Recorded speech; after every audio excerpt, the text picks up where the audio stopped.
Bonjour à tous et bienvenue dans notre compte-rendu matinal qui va nous permettre de faire le point sur la séance d'hier, tant avec le CAC 40 qu'avec le S&P 500.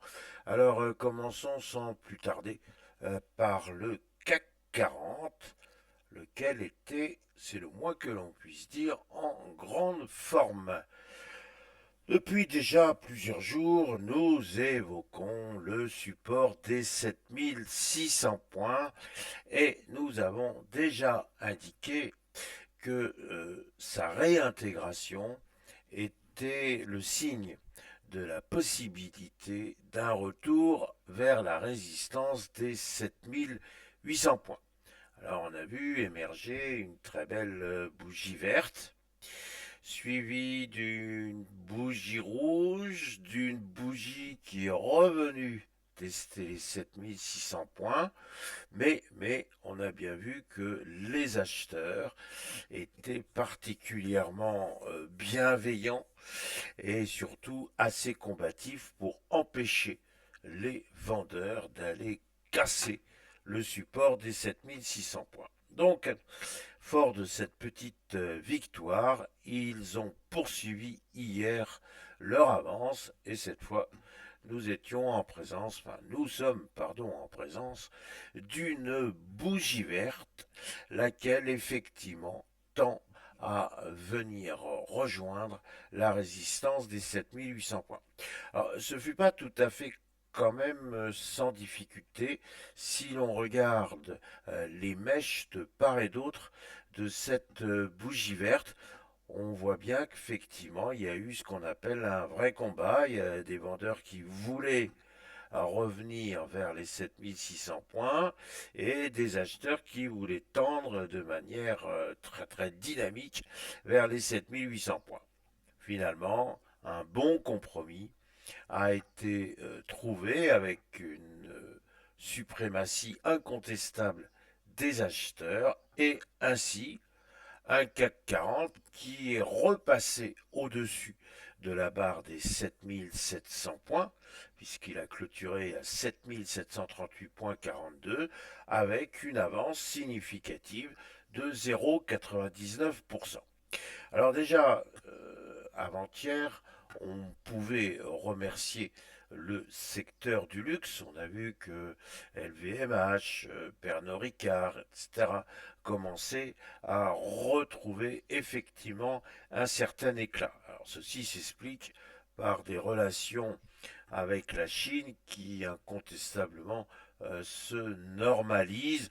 Alors certes, c'est certainement le secteur automobile et qui va faire les frais de ces accords, mais bon, le luxe, lui, retrouve ainsi un très bel éclat et on voit LVMH qui a gagné quasiment 10% en deux séances, c'est beaucoup.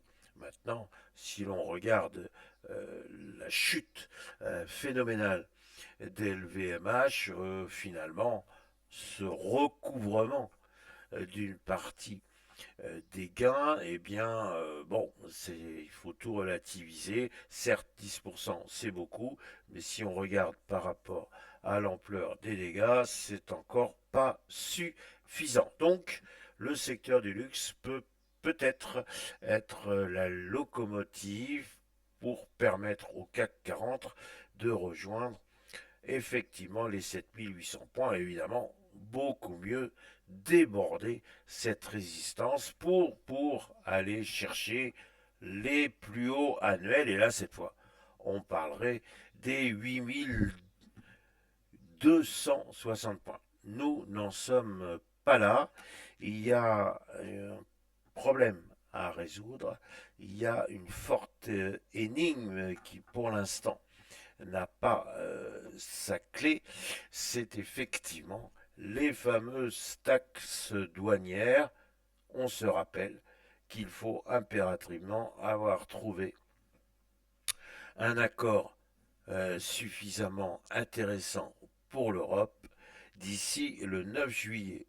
À défaut, M. Trump serait bien capable de mettre ces menaces à exécution, ce qui effectivement affaiblirait notablement l'économie européenne.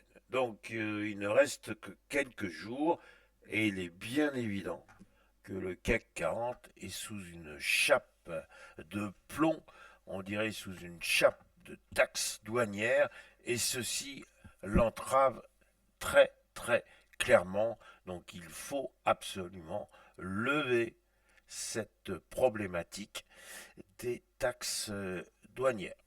Donc pour aujourd'hui, on va voir qu'on va aussi beaucoup dépendre des Américains, puisque chez eux, il y aura publication d'un très important indicateur, à savoir les chiffres officiels mensuels de l'emploi. Donc il va y avoir de l'agitation sur l'ensemble des places mondiales. Il faut en tenir compte. On s'approche des 7800 points, mais encore une fois, il y a beaucoup de choses à régler avant cela. Alors, maintenant, si nous allons chercher du côté du S&P 500, le voici, le voilà. Eh bien lui, alors là, c'est plus la forme, c'est la très grande forme. On commençait à croire que peut-être que la hausse des dernières séances était ce que l'on appelle une hausse dans le vide, à savoir que ce sont quelques opérateurs munis peu ou prou d'algorithmes qui effectivement cherchent à pousser l'indice pour des raisons purement techniques, notamment ce que l'on appelle, on en a déjà parlé hier, la chasse au stop.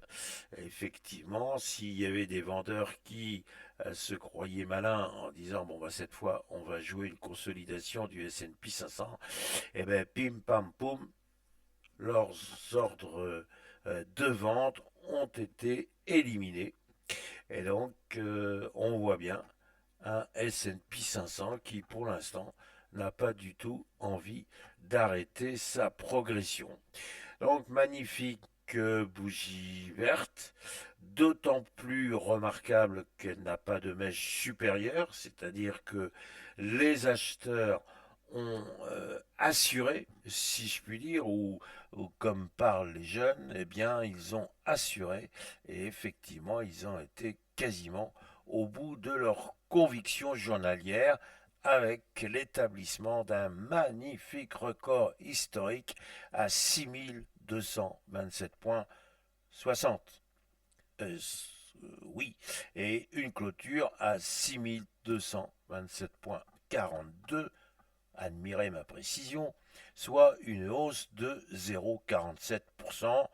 Je peux titrer sans aucune difficulté sur le fait que le S&P 500 s'est offert encore un record.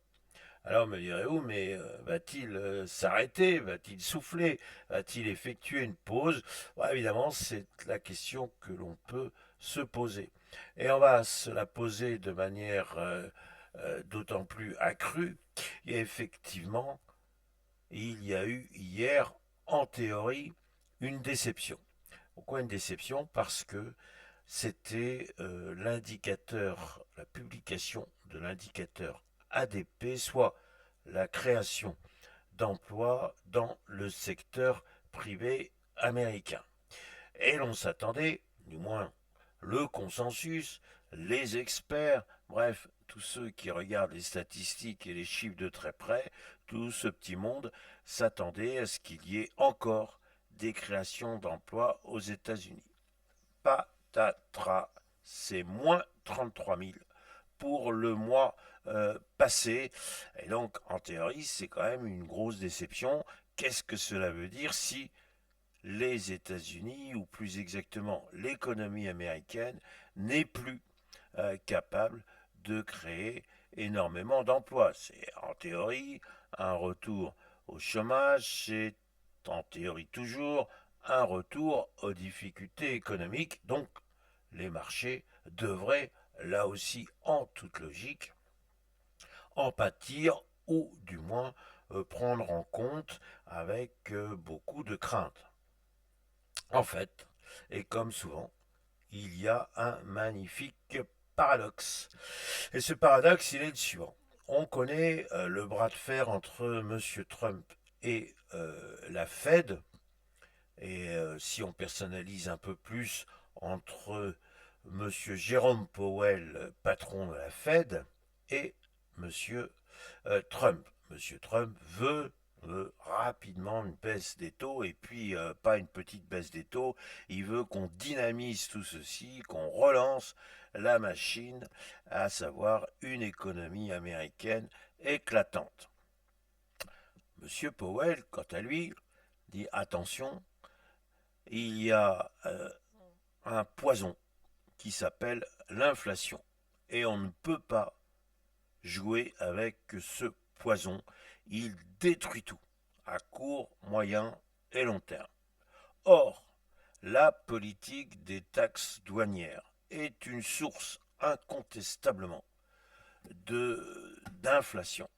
Alors c'est bien gentil, mais la Fed aimerait savoir d'une part, comment va se terminer cette fameuse guerre douanière, et d'autre part, et surtout, connaître l'impact des taxes douanières sur l'économie américaine, sachant que finalement, celui qui paye au bout du compte, c'est bel et bien le consommateur américain, avec des prix qui ne manqueront pas de flamber. Donc tout ceci fait peur à la Fed, et pour l'instant, jusqu'ici, celle-ci affirmait qu'elle n'était absolument pas pressée de baisser ses taux. Mais alors, si maintenant on a des difficultés au niveau de l'emploi, il faut donc relancer la machine économique américaine. Et pour ce faire, une bonne vieille baisse des taux, c'est encore ce qu'il y a de mieux. Alors, il y avait un consensus pour venir dire, oh, en 2025 et en fin d'année, il y aura une, voire deux hausses de taux. On évoque maintenant la possibilité d'une troisième hausse de taux. Alors, si on débute la baisse des taux à l'automne, globalement, on peut avoir, ou pratiquement, chaque mois, une baisse des taux. Et vous ajoutez à ça que on a promis à Monsieur Powell que sa mission se terminerait bientôt, qu'il y aurait un homme, on va pas dire à la botte, mais enfin si un peu quand même, un homme à la botte de Monsieur Trump, ce qui favoriserait bien évidemment une baisse des taux, puisqu'il n'y aurait plus d'opposition du gouverneur de la Fed. La boucle est en train de se boucler. Il y aura bel et bien un espoir de baisse des taux. Et si vous voulez faire plaisir aux marchés financiers, dites-leur qu'il va y avoir des baisses de taux. Donc, est-ce que le S&P 500 n'est pas en train d'anticiper tout ceci? Est-ce que le S&P 500 n'est pas en train d'espérer une prochaine saison des résultats? Je rappelle qu'elle va débuter dans quelques jours, qui nous montreront, saison des résultats, pardon, qui montrera qu'effectivement les entreprises américaines ne vont pas si mal que ça. Donc bref, nous avons un cocktail parfait pour des réjouissances, et des réjouissances liées à un optimisme pratiquement béat. Alors encore une fois, vous avez compris dans mon propos qu'il y a quand même une certaine méfiance, parce que l'expérience montre que lorsqu'il y a un consensus très très très fort, un consensus très généralisé, c'est à ce moment-là qu'il peut y avoir des retournements et des revirements. Pardon d'épouser les thèses de Madame ou de Mademoiselle Cassandre. Je vous rappelle qu'elle avait finalement raison et que personne ne l'écoutait. Pour ma part, je deviens de plus en plus prudent, mais ce n'est qu'un modeste propos d'un modeste commentateur, et peut-être n'êtes-vous pas de mon avis, et si vous ne l'êtes pas, n'hésitez pas à le dire dans un commentaire. Voilà ma réflexion du jour. Il me reste à vous souhaiter une excellente journée. vous redire qu'il n'est pas prudent d'être en position avant les chiffres mensuels de l'emploi américain. Donc soyez de préférence bien liquide à 14h30. Après, on verra un petit peu comment va réagir le marché. Et il sera à ce moment-là éventuellement temps de reprendre position et de s'inscrire dans le mouvement gagnant. Ne l'oubliez pas, en bourse, la lâcheté est une qualité. Voilà, encore une fois, une excellente journée. Merci.